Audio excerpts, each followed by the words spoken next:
Hello everyone, welcome back to my YouTube channel. In this video I will be telling you guys कि आपको कब से अपने inter की क्लासेस चालू करनी चाहिए एंड आपको कितने ग्रुप्स इन द सेंस कि आपको एक ग्रुप देना चाहिए या दो ग्रुप देने चाहिए एंड कब तक आपको अपनी क्लासेस ख़त्म कर देनी चाहिए, कब से आपको रिविजन चालू करना चाहिए। I will be talking about everything, so watch till the end. So सबसे पहले I know you have given your 200% in your CA foundation exams and your result will be coming in the month of March. So for example 10th March तक आप लोगों का result आ जाना चाहिए मेरे हिसाब से। सो आई विल सजेस्ट कि if you are not very sure and even if you are sure take break. आप लोग 12th के बाद अगर आपने सी फाउंडेशन दिया था so you will be little bit exhausted, so enjoy this 1 month of period. मस्ती करो and start your classes from the month of March. And March से मार्च, अप्रैल, मई, जून 4 months ग्रुप 1 की classes I am not saying कि साथ में आपको revision भी करना है। These 4 months are proper for classes of group 1। Group 1 consist of advance accounts, law, direct tax which is income tax and indirect tax which is GST। So 4 months तो कम से कम लग ही जाते हैं। वी विल अज्यूम कि 15th जुलाई तक, like 15 days extra मान के चले तो 15th जुलाई तक आप लोगों का ग्रुप 1 की क्लासेस ख़त्म हो जानी चाहिए। And after that if you are giving group 2 also, like you have to give both the groups together. So 15th July से try to start your group 2 classes and July, August, September 3 months group 2 का syllabus is little bit छोटा इन as compare to group 1, मतलब कम लेंदी है क्योंकि group 1 में जो subject है ना, जैसे अकाउंट्स हो गया, इनकम टैक्स हो गया एंड GST ऑल्सो, ये थोड़ा ज़्यादा टाइम ले लेता है बिकॉज सब कुछ आपके लिए नया होता है। सो जुलाई, अगस्त, सितंबर, दीज 3 months और 15th हम इसमें भी 15 दिन एक्स्ट्रा ले लेते हैं। सो 15th तक आप लोगों की ग्रुप 2 की क्लासेस भी ओवर हो जानी चाहिए and from 15th till the date of your exams, most probably जनवरी के एग्जाम्स चालू हो जाते हैं अराउंड फर्स्ट वीक ऑफ जनवरी। So we will be having 15 days of October, November and December, 2.5 months for revision. And now I will be talking about कि आपको group 1 देना चाहिए या दोनों ग्रुप देने चाहिए।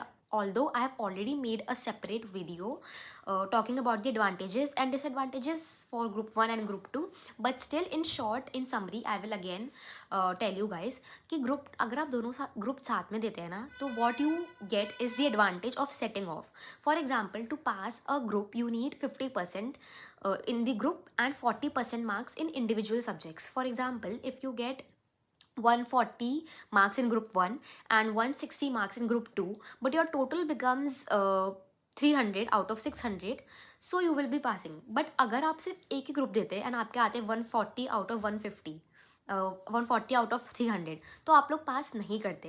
बट सिंस आपने दोनों ग्रुप साथ में दिए हैं तो आपका 140 plus 160 equals to 300 which is 50% of 600, तो आप लोग पास कर जाओगे। So this is the advantage of setting off which you get if you give both the groups.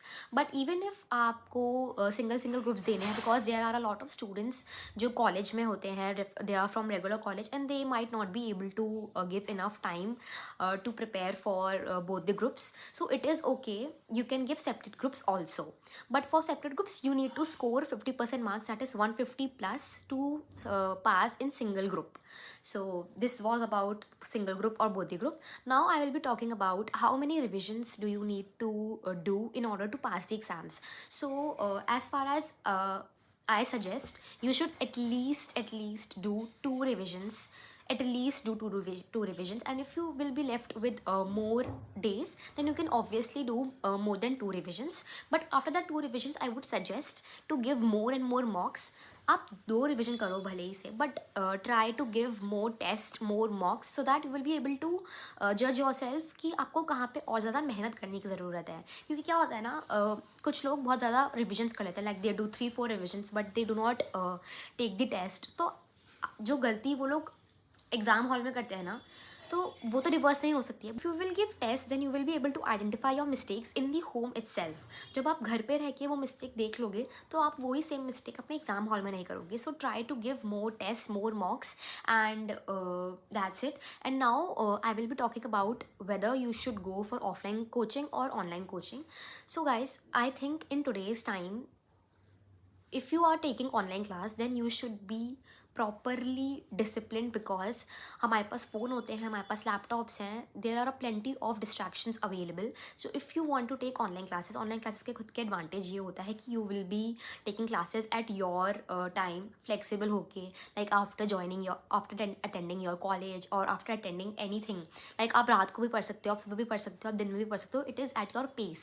So this is the advantage of online class. But at the same time the disadvantage is कि आप लोगों को बहुत ज़्यादा distractions होंगे. सो मेरे मानो तो जब भी क्लास अटेंड करो ना, स्विच ऑफ योर फ़ोन और एटलीस्ट अपना इंटरनेट बंद कर देना, क्योंकि इंटरनेट की वजह से ना आपको बहुत डिस्ट्रैक्शन होता है. But if you talk about the advantages of offline classes, it is obviously कि आपका डिसिप्लिन रहता है, मेंटेन रहता है. एंड कुछ लोगों का कॉन्सेंट्रेशन ऑनलाइन क्लासेस में घर पे बैठ के नहीं हो पाता है. सो कॉन्सेंट्रेशन भी ऑफलाइन क्लासेस में ज़्यादा अच्छे से हो पाता है. सो this is the advantage. And disadvantage of offline classes is obviously the time flexibility नहीं मिल पाती है आपको ऑफलाइन क्लासेस में. लाइक अगर सुबह क्लासेस है तो आपको सुबह ही अटेंड करनी पड़ेगी. And usually the people or the students who are in regular college, they are not able to attend offline coaching for CA classes. That's why they opt for online classes. So मेरे हिसाब से दोनों ही अपनी जगह best है. It just depend on you, क्योंकि offline class हो या ऑनलाइन क्लास हो, डिसिप्लिन आपके अंदर होना चाहिए. So that's it for this video. I hope you guys like this video. If you want any other doubt or if you want any other suggestion, you can comment below. I'm happy to help you all. Please like, share and subscribe, because एक subscription से मुझे भी motivation आता है to make these type of videos more. So I hope you like this video. All the best.